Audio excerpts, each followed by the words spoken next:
बरसात और ठंड इस बार बहरामपुर गांव पर कहर बनकर टूटी थी। दिन रात मूसलाधार बारिश, तेज हवा और बर्फ जैसी ठिठुरन से पूरा गांव कांप रहा था। कच्चे घरों की दीवारें गलने लगी थीं, रास्ते दलदल बन चुके थे और लोगों की जिंदगी जैसे थम सी गई थी। इसी गांव में रहता था मोहन, सीधा सादा, मेहनती और बेहद गरीब आदमी। उसकी पत्नी कुसुम और 2 छोटे बच्चे ठंड से ठिठुरते हुए उसी टूटे से घर में रहते थे।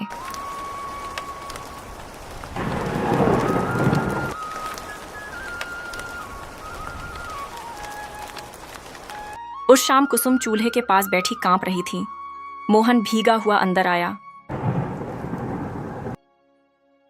मोहन, घर में एक दाना भी नहीं बचा। बच्चों की हालत देखी नहीं जाती। इस बारिश ने तो हमें खत्म ही कर दिया। मैंने आज 4 जगह काम मांगा, सबने कहा मौसम खराब है, अभी काम नहीं है, लेकिन मैं हार नहीं मानूंगा कुसुम। उसी गांव में एक बहुत अमीर साहूकार रहता था, धनराज सेठ।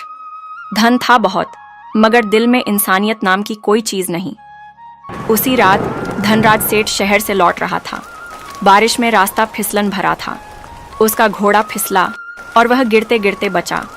उसी अफरा तफरी में उसके कपड़ों से रत्नों से भरी छोटी संदूक गिर गई, जिसका उसे पता ही नहीं चला।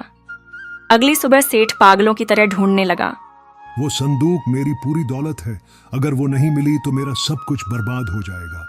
उसने पूरे गांव में ऐलान करवाया, जो संदूक लौटाएगा उसे भारी इनाम मिलेगा। गांव वाले आपस में बोले, ये सेठ कभी किसी को कुछ नहीं देता।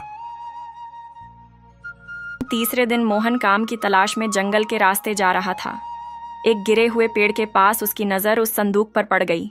उसने खोलकर देखा। अंदर हीरे, मोती, सोने की मोहरें चमक रही थीं।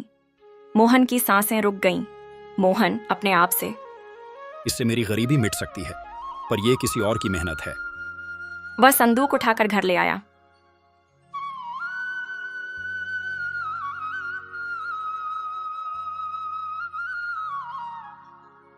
कुसुम देखकर सन्न रह गई। मोहन, इससे हम अमीर बन सकते हैं। शायद भगवान ने ही भेजा है। अगर इसे रखा तो रोटी मिल जाएगी, पर मेरी आत्मा हमेशा भूखी रहेगी। कुसुम की आंखों में आंसू आ गए। ठीक है, 7 दिन इंतजार करो। अगर मालिक मिल जाए तो लौटा देना। उधर सेठ फिर से ऐलान करवा रहा था। मोहन संदूक लेकर सेठ के पास पहुंच गया। सेठ जी, ये संदूक मुझे जंगल के पास मिली थी। सेठ की आंखों में चमक आ गई, पर उसका दिमाग शैतानी चल चुका था। इस संदूक में पहले 10 हीरे थे, अब सिर्फ 5 हैं। तू चोर है। मोहन घबरा गया। जब मुझे मिली थी तब इसमें 5 ही थे। सेठ उसे जबरदस्ती राजा के दरबार में ले गया। राजा ने दोनों की बात ध्यान से सुनी।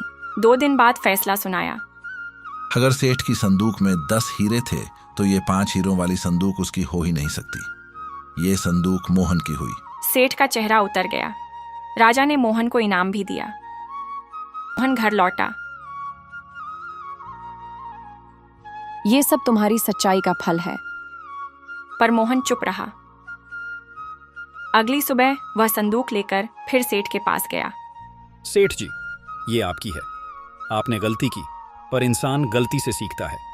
सेठ पूरी तरह टूट गया। आज पहली बार समझा कि धन से बड़ा भी कुछ होता है। उस दिन से धनराज सेठ बदल गया और मोहन की जिंदगी भी बदल गई। और बहरामपुर गांव में आज भी लोग कहते हैं, सच्चाई सबसे बड़ा धन होती है।